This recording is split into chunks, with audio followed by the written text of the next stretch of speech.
My name is Mitch. I didn't used to believe in the supernatural, the paranormal, or whatever it's called now. I still don't want to believe that creatures like that actually exist, but after what happened to me, I'd be a fool not to believe in them. It makes me uneasy just thinking about it. Do you really want to know? Alright. But I'm gonna warn you, it's pretty graphic. What I'm about to tell you is as much of what happened as I can remember. If there are gaps in my story, that's because either I don't remember what happened during that time, or it's just not important to my story, so don't ask about it. Alright, so, due to some circumstances that I won't get into here, the bank foreclosed on my house, so I was out of place to live. Being the epic older brother he was, my brother Edwin invited me to move in with him. Gratefully, I took him up on that offer. Edwin and I hadn't seen each other in about 10 years or so we were both excited for me to get settled in and start catching up. With his help, it only took about a week to finish unpacking my things and getting everything in my room exactly the way I wanted it. Since I'm a photography student, naturally my camera is one of the most used objects I own. So I just put it on my bedside table to avoid having to dig it out from wherever else I would put it.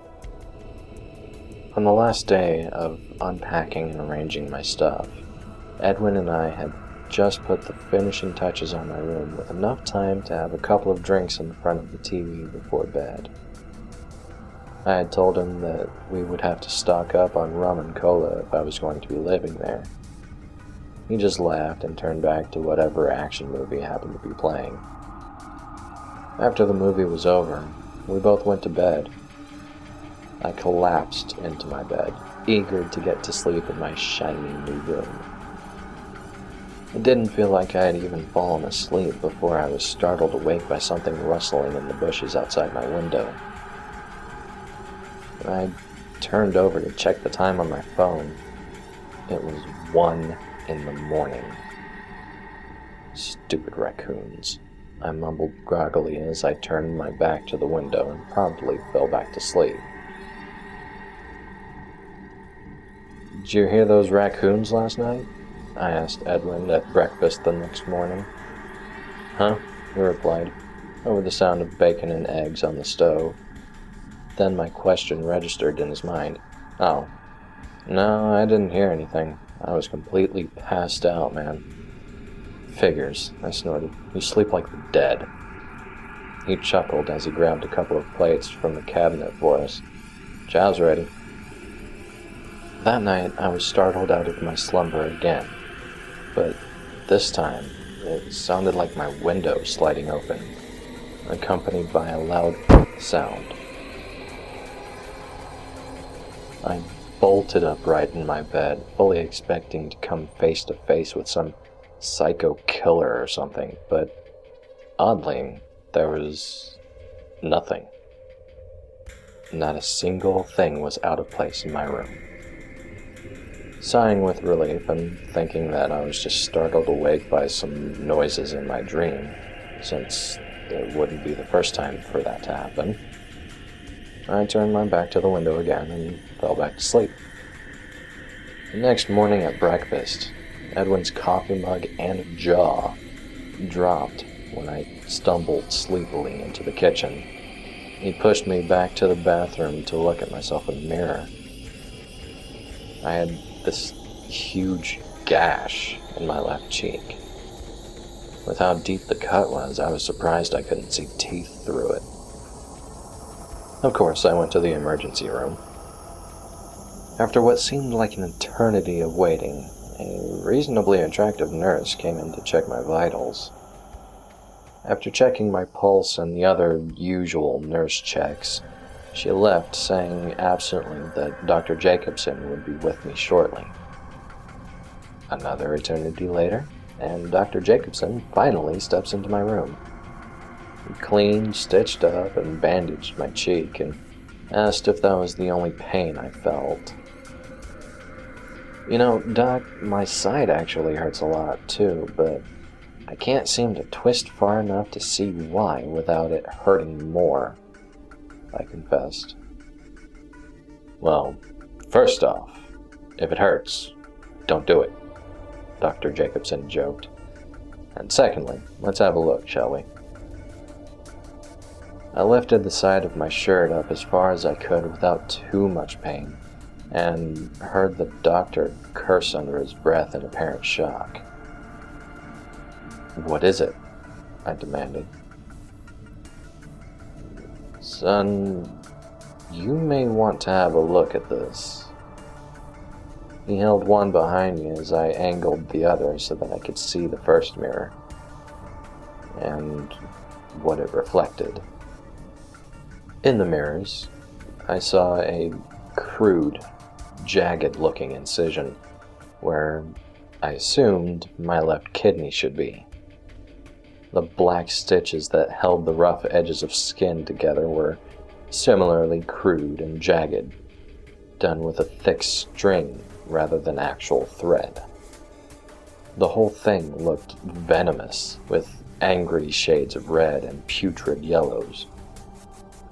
I'll have to run some scans to make sure, but I'm fairly certain that your kidney was taken, stated Dr. Jacobson as he gently prodded the wound in the same spot on my other side, drawing small groans of pain from me. Do what you have to do, Doc, I complied. A couple of days later, I was released to go home, armed with prescriptions for antibiotics and some pretty awesome painkillers.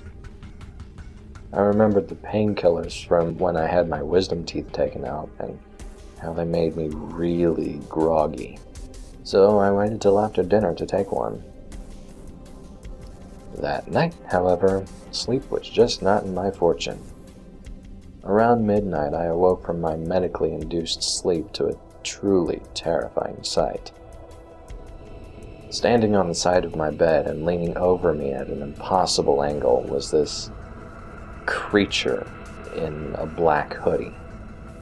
I say it was a creature because in the light of my bedside lamp that I had forgotten to turn off, I could see every detail of its masked face under the hood. Its mask was dark blue with no mouth or nose and gaping black holes for eyes. Even under the mask, there is nothing of its eyes but dark, empty sockets and some thick, black liquid that dripped from them. My arm shot out for the camera on my bedside table, knocking the lamp off and out of the socket it was plugged into. I quickly snapped a picture just before the thing lunged at me, clawing at my chest and throat. I was able to land a good, solid punch to the side of its head and scramble out of my bed. Even in my mad dash to get out of there, I still had the mind to keep hold of my camera and grab my wallet from the desk as I bolted out of my bedroom and, seconds later, out of the house into the night. That's when the panic really set in. After I had gotten out of the house, I couldn't stop running. Somehow, I managed to end up on a paved trail through the woods near Edwin's house. Since I hadn't really had time to get my shoes on before running for my life, I stepped on a sharp rock, causing me to jump in pain mid-sprint, fall, and knock my head against the path's asphalt. Nighty-night. When I woke up, I was back in the hospital. A few minutes after I pressed the call button, Dr. Jacobson walked into my room. He had a very odd expression on his face. like he was about to do something that he's done countless times but still hated to do. Turned out that something was delivering mixed news, because he said with a sigh, "I have good news and I have bad news." Okay, I inquired worriedly. "The good news is that you only have minor injuries and your parents are already on their way to pick you up," he continued, but hesitated. "And the bad news?" I pressed. "Your brother was mauled by some kind of animal. The police are looking for it now, but I doubt they'll find anything. The damage is unlike anything I've ever seen," Dr. Jacobson explained with a look of suppressed shock on his face, his eyes wide with clearly apparent fear. A few days after I got out of the hospital, the police told us it was all clear for me to go back to Edwin's house to get the rest of my things. There were small reddish-brown splatters of dried blood that the officials hadn't bothered to clean up all over the house. I couldn't stand to be there for very long, so I just grabbed a few things and started to walk out, thinking that I would ask my parents or someone to come get the rest later. But as I was rushing out of my room, something caught my eye on my desk. Without really looking at it, I stepped back into my room, swiped it off the desk, stuffed it into my backpack, and almost ran out to my car. When I got back to my parents' house, I went up to my room to take an inventory of everything I was able to cram into my backpack. The first thing I pulled out was the thing I had grabbed off of my desk. Now, I actually took the time to look at it. After a few seconds of staring at the thing, horrified realization set in, and I vomited onto the floor of my bedroom. I was looking at my stolen and half-eaten kidney with some kind of thick, black liquid smeared all over it.